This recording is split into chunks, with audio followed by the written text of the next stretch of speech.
وروى البخاري عن أنس رضي الله عنه قال: لما ثقل النبي صلى الله عليه وسلم جعل يتغشاه، فقالت فاطمة رضي الله عنها: وكرب أباه.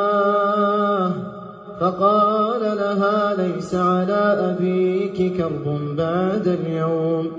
فلما مات قالت: يا أبتاه، أجاب ربا دعاه.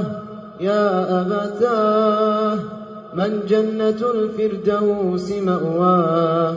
يا أبتاه، إلى جبريل ننعاه. فلما دفن قالت فاطمة رضي الله عنها: يا أنس، أطابت أنفسكم أن تحثوا على رسول الله صلى الله عليه وسلم التراب.